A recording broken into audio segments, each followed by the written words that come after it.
কোনো ব্যক্তি যদি সম্পত্তির কোনো দুর্বলতা কিংবা কোনো একটি বিষয় গোপন রেখে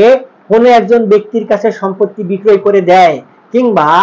আপনারা যদি এমন একটি কোনো জমি ক্রয় করেন যে জমিটি ক্রয় করার পরে জানলেন এই সকল সম্পত্তি নিয়ে আদালতে মামলা মোকদ্দমা রয়েছে, কিংবা এই সকল সম্পত্তি নিয়ে ওয়ারিসদের মধ্যে দ্বন্দ্ব রয়েছে, তাহলে আপনারা যে সম্পত্তি গ্রহণ করলেন কিংবা ক্রয় সূত্রে মালিকানা অর্জন করলেন, এক্ষেত্রে পরবর্তীতে যদি আইনগত কোনো জটিলতা আসে সেক্ষেত্রে আপনাদের প্রতিকার পাবার উপায় কি, কিংবা আপনার এই যে ক্রয় বিক্রয় যে পরিস্থিতি, এই পরিস্থিতিটা পরবর্তীতে আইনগতভাবে বৈধতা পাবে কিনা, চলুন আজকে আমরা এই বিষয়টি নিয়ে একটু আলোচনা করে দেখি। তবে ভিডিওটি শুরু করার আগে আপনি যদি আমার এই চ্যানেলে আজকে প্রথম হয়ে থাকেন এবং এই ধরনের আইন বিষয়ক আরো কোনো ভিডিও দেখার আগ্রহ জন্মায়, তাহলে আমাদের চ্যানেলটি সাবস্ক্রাইব করতে পারেন। আর যদি আপনি নিয়মিত আমাদের ভিডিওগুলো দেখে থাকেন তাহলে বরাবরের মতো লাইক কমেন্ট শেয়ার করে আমাদেরকে অনুপ্রেরণা দিবেন। কোনো একজন ব্যক্তি যদি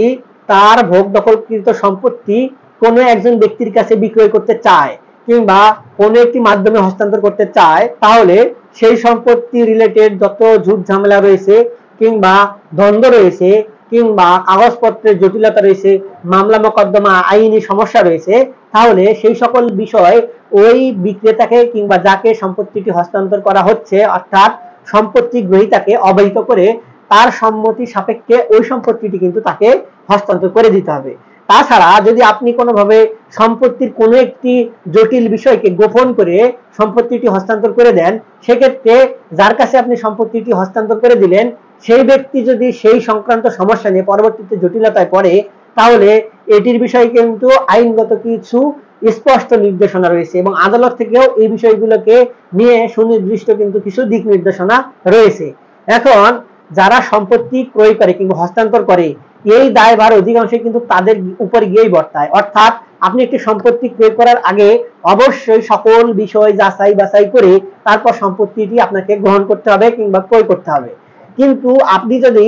সম্পত্তি তাড়াহুড়ো করে ক্রয় করে ফেলেন কিংবা অতি দ্রুত কোনো একটি উদ্দেশ্য নিয়ে সম্পত্তিটি আপনার কাছে হস্তান্তর করে নেন, তাহলে পরবর্তীতে যদি ওই রিলেটেড কোনো সমস্যা আসে সেই ক্ষেত্রে দায়ভার আপনার। এবং এক্ষেত্রে বিক্রেতা অর্থাৎ সম্পত্তির যে দাতা তার ক্ষেত্রেও কিন্তু কিছুটা বর্তায়, অর্থাৎ তিনি কিংবা তার ওয়ারিসদের মধ্যে যদি সম্পত্তি নিয়ে কোনো ধরনের ভাগ বটরা বিষয় ঝামেলা থাকে এবং এই ঝামেলার কারণে যদি তিনি তৈরি করি ওই সম্পত্তিটি বিক্রয় করতে চায় কিংবা বিক্রয়ের সময় সেই তথ্যটি গোপন করে যে আমার ওয়ারিসদের মধ্যে এই সম্পত্তি নিয়ে কিন্তু ঝামেলা রয়েছে, তাদেরও এই সম্পত্তিতে অংশ রয়েছে,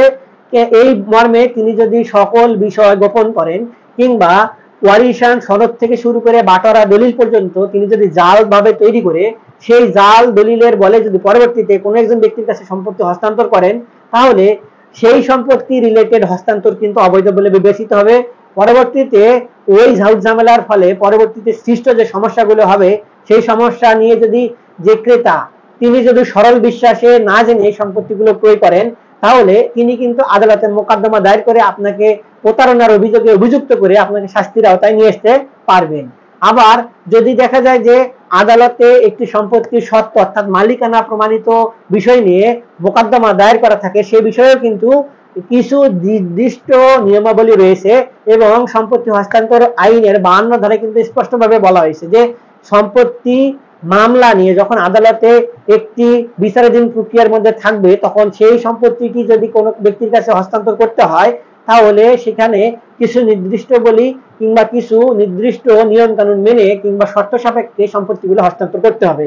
এক্ষেত্রে যেটি বলা হচ্ছে যে সম্পত্তি হস্তান্তর করা যাবে, কিন্তু সম্পত্তি হস্তান্তর করার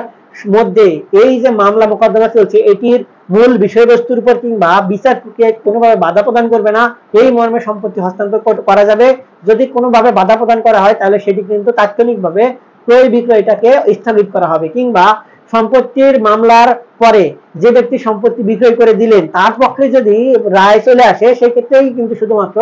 ওই যে ব্যক্তি সম্পত্তি ক্রয় করলেন তিনি কিন্তু সম্পত্তিটির মালিকানা অর্জন করতে পারবেন, তাছাড়া কিন্তু তিনি কখনোই সম্পত্তির মালিকানা অর্জন করতে পারবেন না কিংবা দাবিও করতে পারবেন না। কিংবা আরো কিছু বিষয় থাকে যে অনেক সময় দেখা যায় যে দলিলে সম্পত্তির মালিকানা সংক্রান্ত বিষয় কিংবা দলিলে কিছু করণিক ভুল থাকে, অর্থাৎ সম্পত্তির দাগ নাম্বার ভুল থাকতে পারে কিংবা সম্পত্তির দাতার নাম ভুল থাকতে পারে, গ্রহীতার নাম ভুল থাকতে পারে, এই সকল বিষয় কিন্তু তাৎক্ষণিকভাবে সাব রেজিস্ট্রি অফিসের সহযোগিতা নিয়ে এসিল্যান্ড অফিসের মধ্যেই সেগুলো সমাধান করা যায় এবং এই মর্মে কিন্তু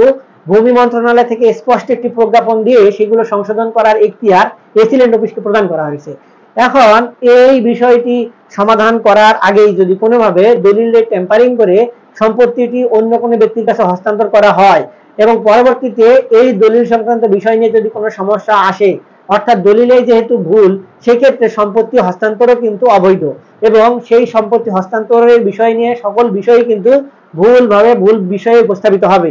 এখন ওই দলিল সংক্রান্ত বিষয় নিয়ে যদি মালিকানা নিয়ে পরবর্তীতে অন্য কোনো ব্যক্তি এসে এটিতে ভেটো প্রদান করে এবং সম্পত্তির মালিকানা ভোগ দখল অবৈধ বলে উল্লেখ করে, সেই ক্ষেত্রে ওই ভুল দলিলের বলে সম্পত্তি ক্রয় বিক্রয়টা কিন্তু পরবর্তীতে স্থগিত হয়ে যেতে পারে এবং এক্ষেত্রে